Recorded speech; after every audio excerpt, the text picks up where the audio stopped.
Jack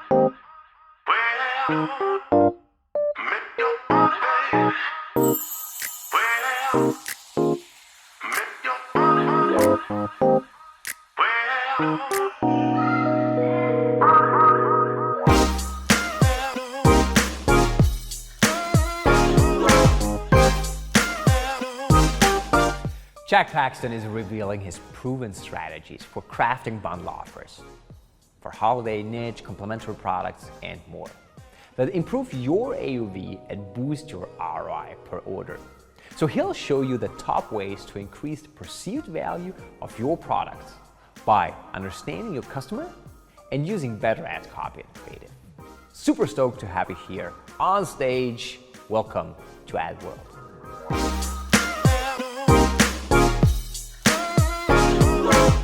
Hey guys, my name is Jack Paxton, and today I'm going to be going over some really cool stuff about creating better offers and scaling your ads. So we're going to put a bunch of really cool things in here, and the reason why I'm teaching this is because I spent over $200 million on paid ads across social and search platforms. I've run and scaled multiple brands, marketing agencies, software products, physical products, e-commerce stores, that sort of stuff. So I'm going to go through a bunch of things that are going to help you scale your own brands. I've been featured on a bunch of different places, taught courses on all the different platforms. So go check me out if you need to get a little bit more reassurance that this is actual information that's going to work. And a few things that I wanted to go over.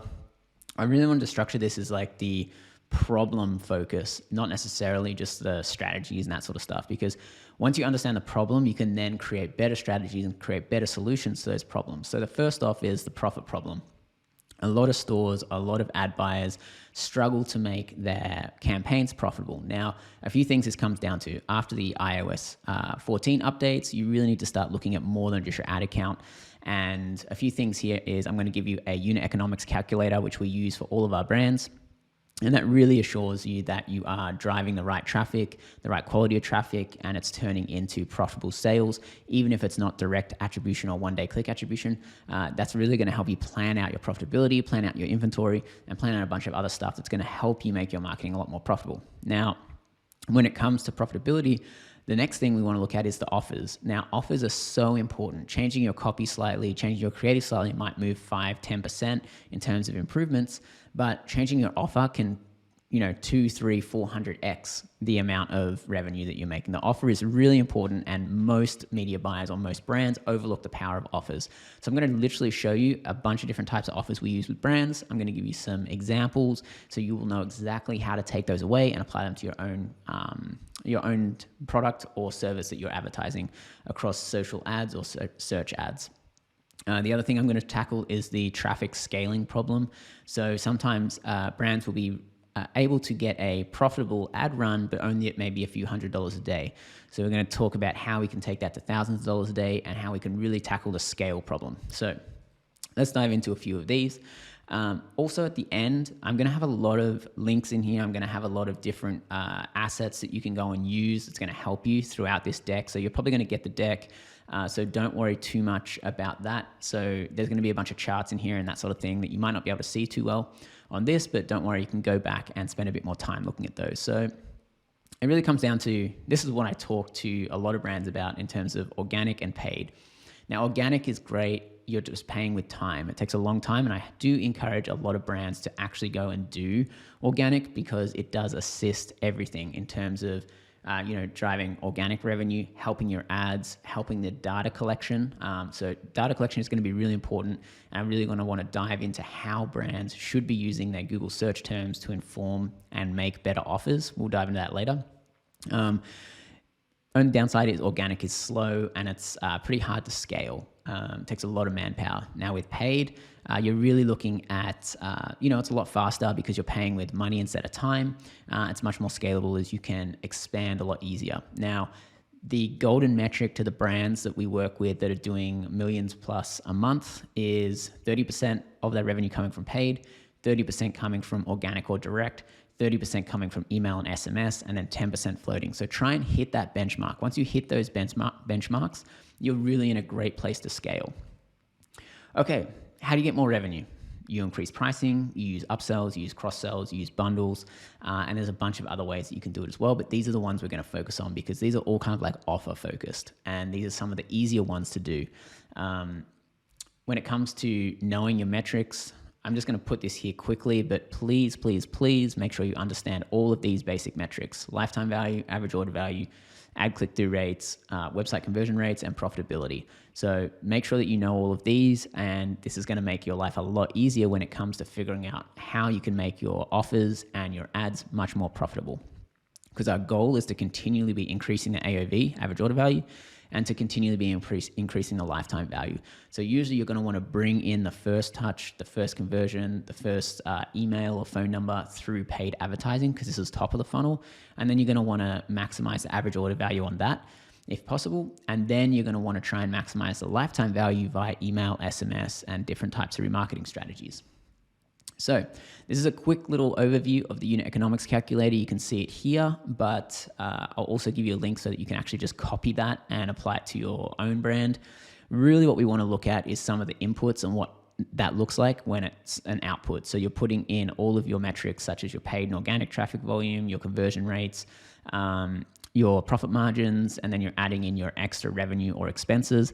And then that's going to spit out your ad profitability and then your brand profitability. Now, it's really important to track these week over week. We track them actually day over day, week over week, and month over month.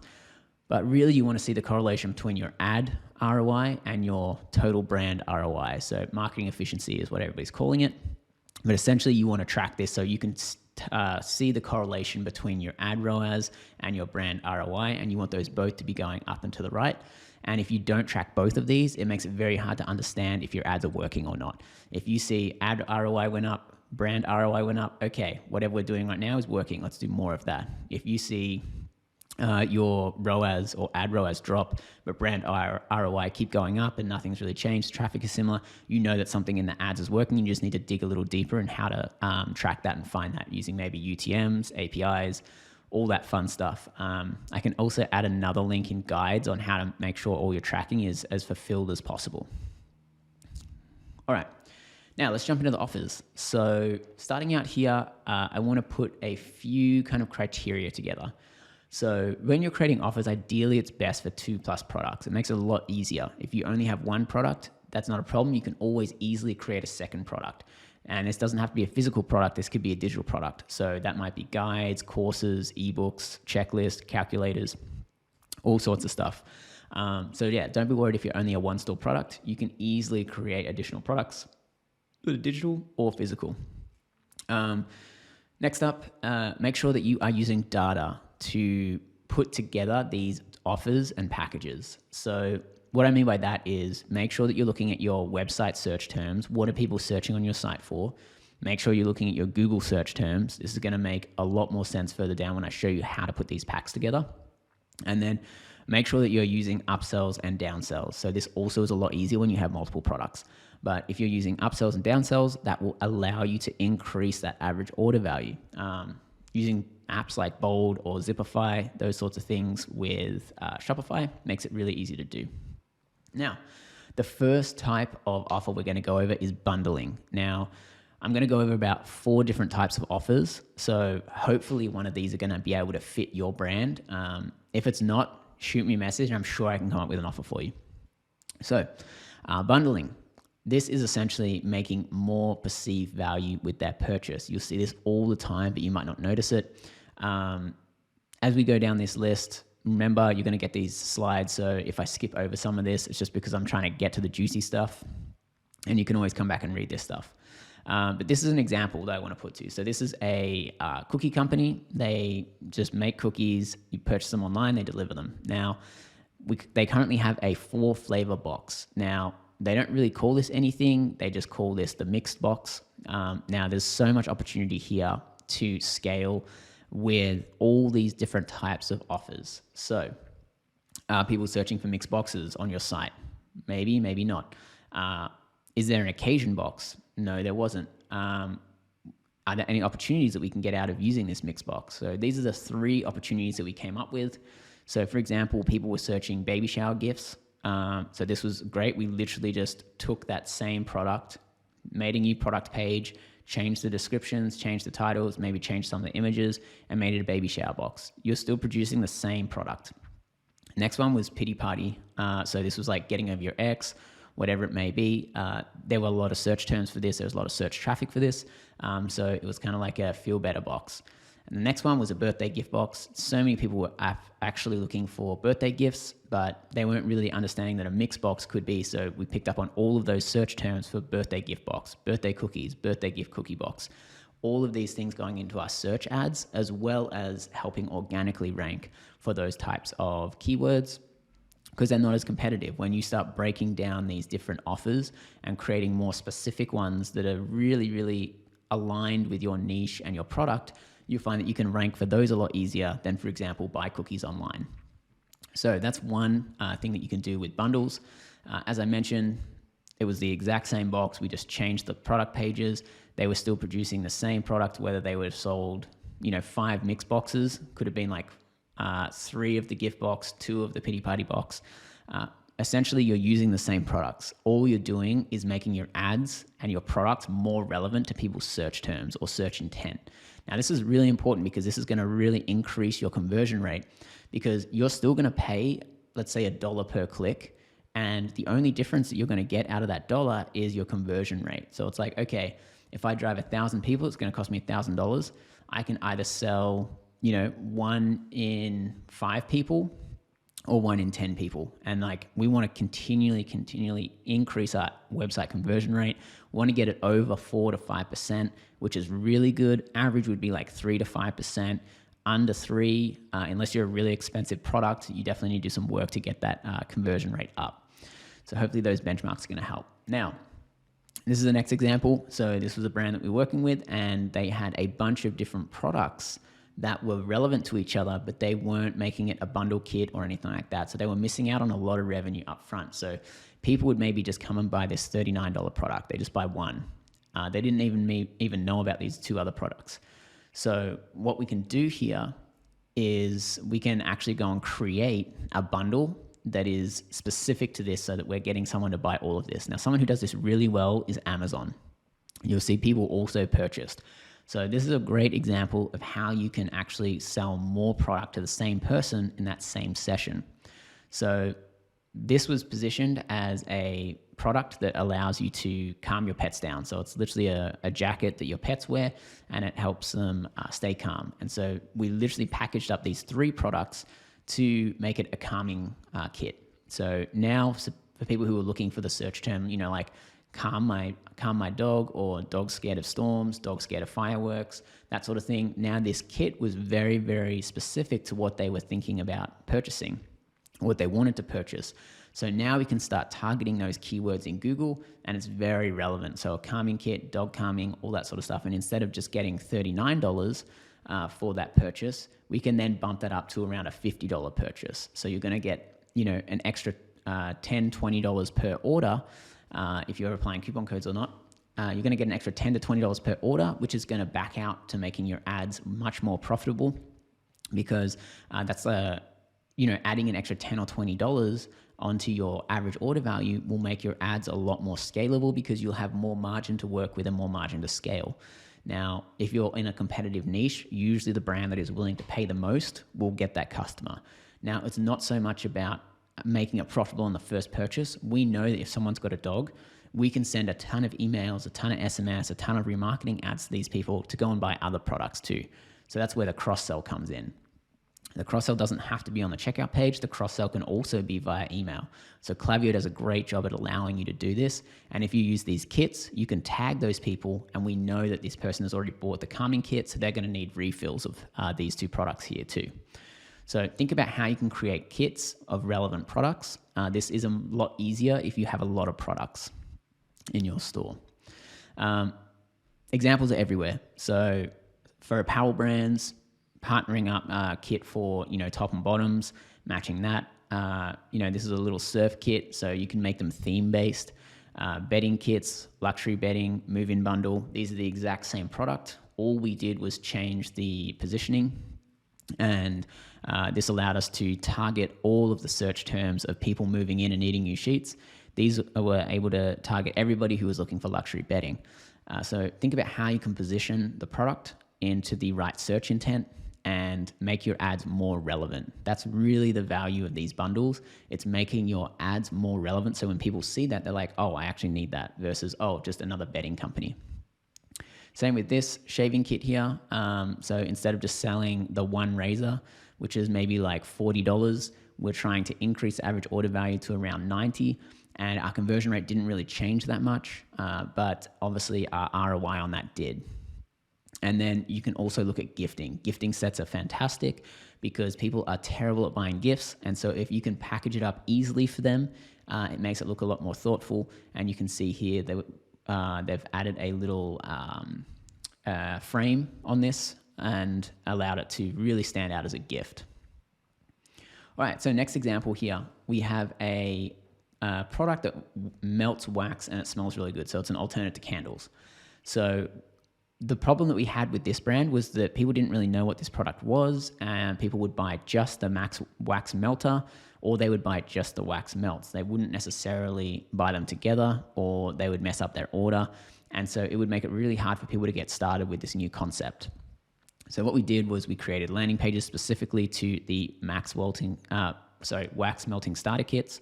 And this was really good because they had everything they needed to last maybe 1 or 2 months of using the product. And then we hit them with all the refill emails. So ideally here, we're just helping them get started, helping them use the product easier and not have to come back and buy a second time once they realize they've got the warmer but not the melts.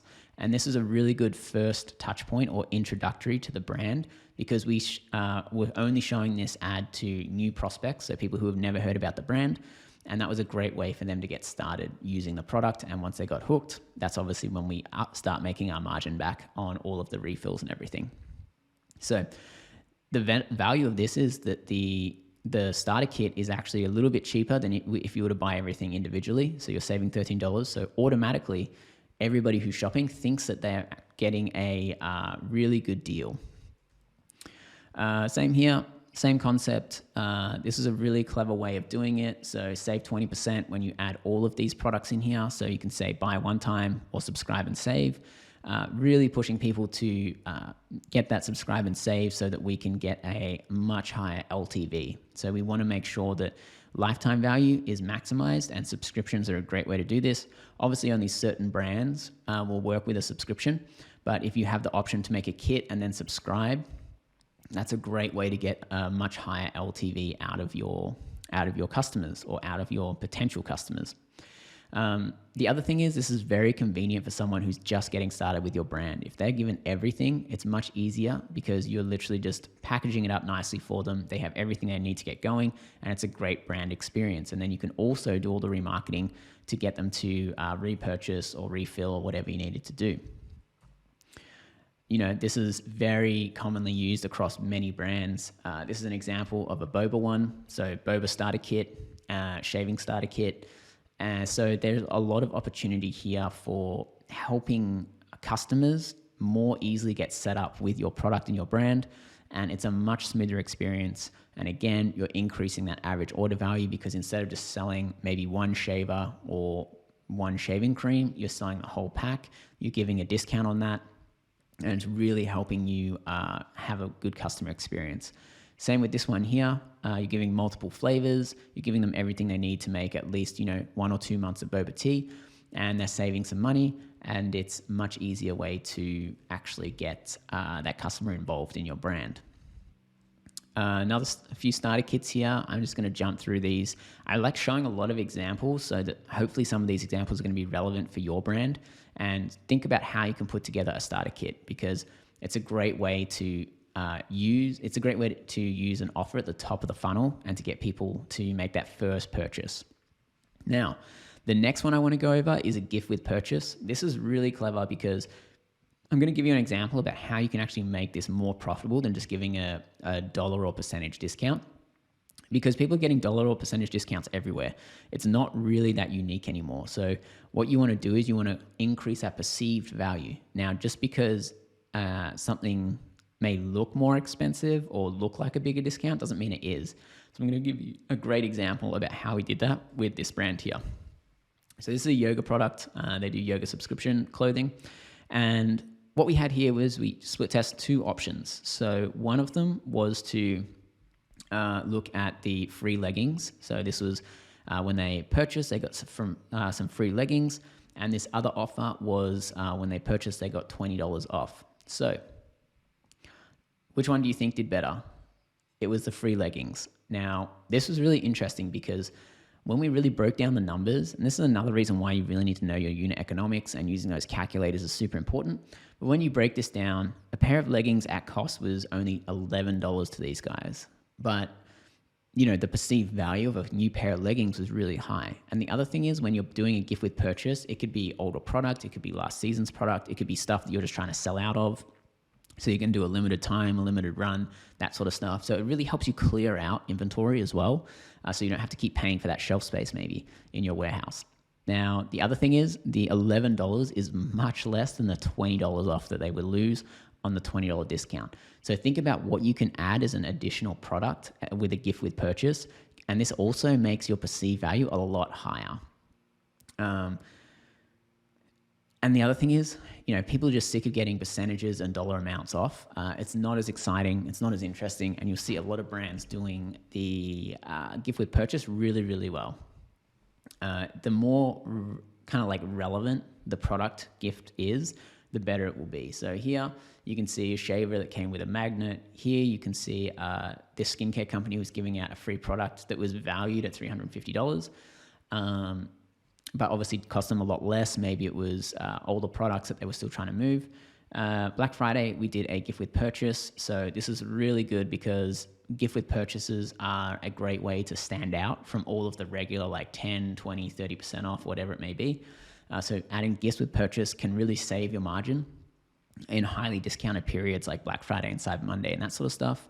Another skincare company where we were doing a free product with a purchase of $75 or more. So it doesn't even have to be specific to a product. You can literally just give a free product on any large orders. And this can also help you increase your average order value, because someone might just buy a product that's only $50.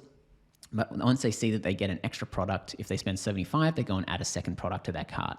Now, the other thing is I really suggest putting this price cap, so whether it's a free gift with purchase or free shipping or something like that, with a spend over X amount of dollars, always set that amount 10 to 20% higher than your average order value. You want to keep pushing people to try and increase more.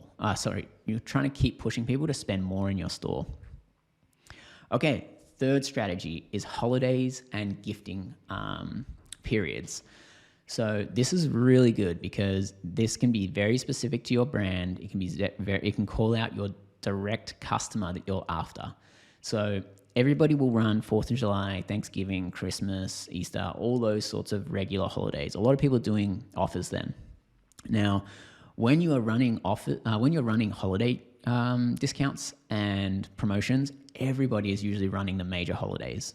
And what you can actually do is you can start looking at some of the more bizarre holidays, like National Chocolate Day, National Friendship Day, a Rubik's Cube Day, whatever it may be. There is a day for everything pretty much. If there's not, you can even invent it. And what you can do here is you can choose less busy periods of time so that your CPMs, cost per thousand impressions, not as high. You can also call out your direct customer, and you can also target around that interest. So there's a lot of benefits for doing this. So here's some examples around Chocolate Day. So we did a bunch of stuff around, cookies and chocolate. We have a few brands like that. So looking at the food days is a great way to do it. And this is one that wasn't actually it was a National Mojito Day, but then here they're doing a free mojito hydration thing for the entire month. So you can really drag that sale out as well. And the cool thing is it, instead of just looking like you're going on sale, it actually looks like you've got a purpose of going on sale. Now, this is really important because if you're just going on sale for no reason, this is classifying you as a discount brand. If you're going on sale for Mojito Day, Chocolate Day, or some other day, it's actually clever branding or clever advertising. So think about the perceived experience, or think about the experience your customers are going to have when they're looking at your ads and what their perceived impression of your brand is. Okay, now we're going to look at scaling. sorry that I'm going through this quickly. These are short presentations, so I've got to really get through as much as possible because I want to deliver as much value as I can. So influencers is a massive opportunity with a issue with the tracking and all that sort of stuff, and with Apple changing how email marketing is going to work. Influencers are a great source of scalability. Now, it is a hit and miss. It's a bit of a land field, but you can look at things like past deals, engagement rates, type of followers, type of comments, and you can always have the conversations with the influencers, asking a bunch of questions.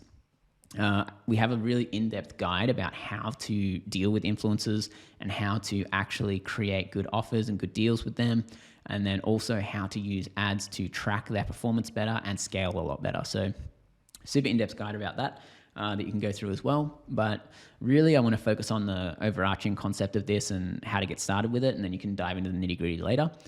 But really, influencers are made for introducing your brand to new people, because it makes way more impact on someone who says, let's say it's Joe. Joe thinks Jack's brands, my brand might sell shoes or something. Joe's like, hey, these shoes that Jack makes are freaking awesome. Go and check them out. They're amazing. And by the way, they hooked me up with $10 off. That is way more appealing than me saying, hey, my shoes are awesome. Here's $10 off if you want them. My way sounds a bit desperate. The influencer marketing way sounds like it's an endorsement. So think about at the very top of the funnel, you've really got to make a big impact here. You've got to make it super interesting for people to actually notice you, because there are millions of brands advertising to them. Their feeds, their inboxes are as full as ever. So how you can really stand out is with endorsements, credibility, and interesting content and stories. So this is a quick understanding of how to go from prospecting to remarketing, and the different types of messaging you should be doing, and the different types of things that you should be kind of aiming to deliver. So up the very top, you've got to be entertaining. So you've got to do stories, you've got to do secrets, you've got to do influencers, giveaways, contests, all that sort of stuff. You've got to really just get that first touch point. Once you have that first touch point, you can start pushing them down this funnel, showing them benefits and features, social proof, user-generated content, discounts, price comparisons, all that sort of stuff. So make sure you screenshot that slide. That's a really valuable one. Now, the whole concept behind why we do this influencer marketing strategy, where we use influencers and then we use paid advertising to scale it, is that we are using social validation. Now, social validation is super interesting concept, where this is a little experiment. So I'm going to quickly go over this, but essentially the more people saying something or the more people doing something will convince others to do it as well.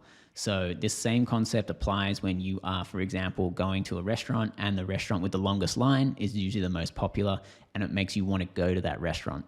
Now, this is an example where one person stood looking up, 4% of people stopped and looked up as they're walking down the street, then 18%, and then 40% as you increase in that number of people doing it. So I'm jumping through this quickly, but there's a really in-depth guide about how to use social validation in your ads to make sure that you are getting more shares, more engagement, more clicks, and higher ROI and profitability. So you want to use that hype. Now, this is an example. So we're working with a vitamin vape company, and we're using a UFC fighter here to at the top of our funnel. So you can see a ton of social validation down here, and this drove hundreds of thousands of dollars in revenue. But the main thing is, what we did was we negotiated a great deal with that UFC fighter. Then we took his content that he made for us and amplified it with all of our ads. Again, how to do this is all in that guide before. But this is a great way to use your top of the funnel and to scale. Even better if you can actually create an offer specific with the influencer you're working with.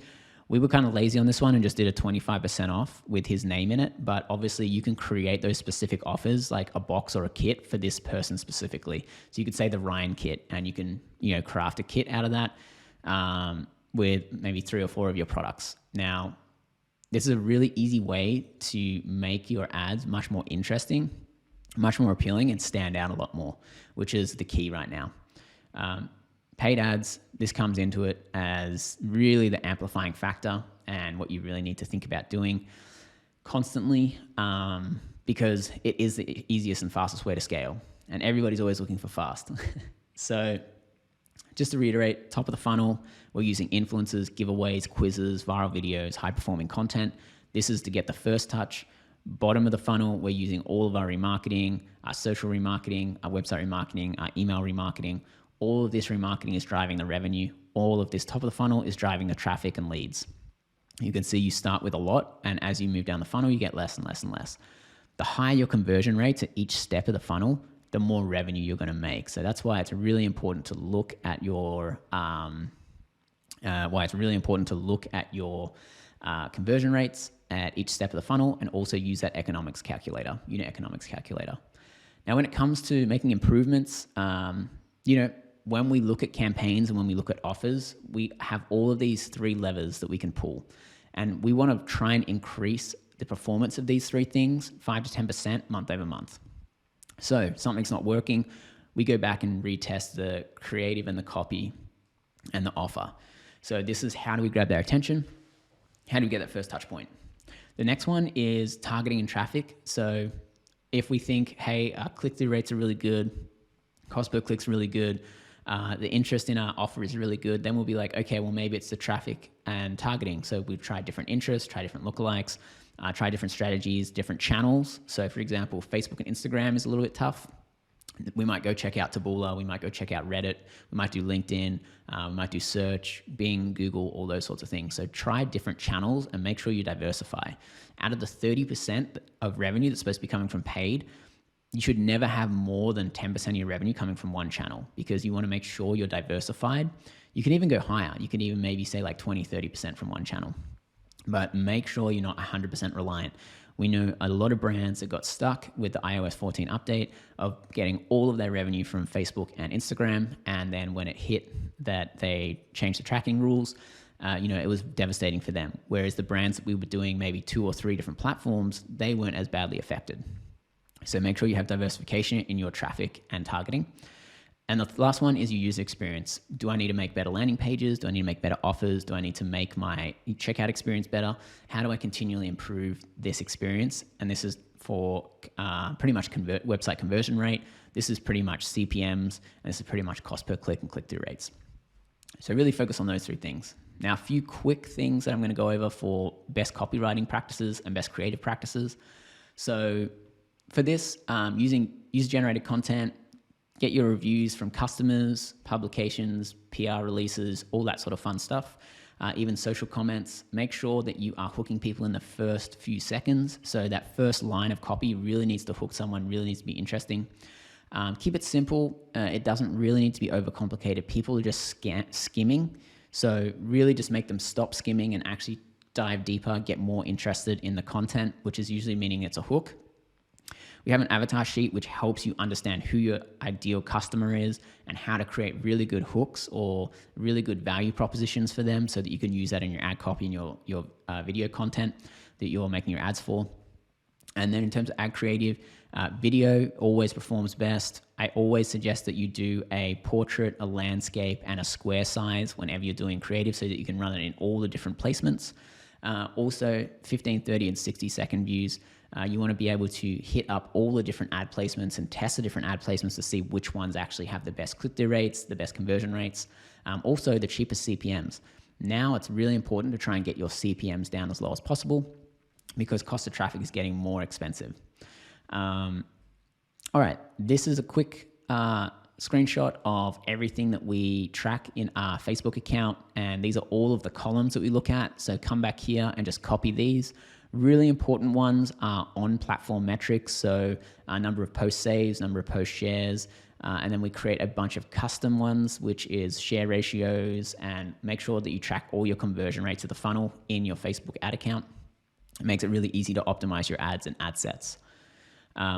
Guys, thank you so much. I know I sped through this, but hit me up with any questions. I'm sure you get the slides. If not, email me.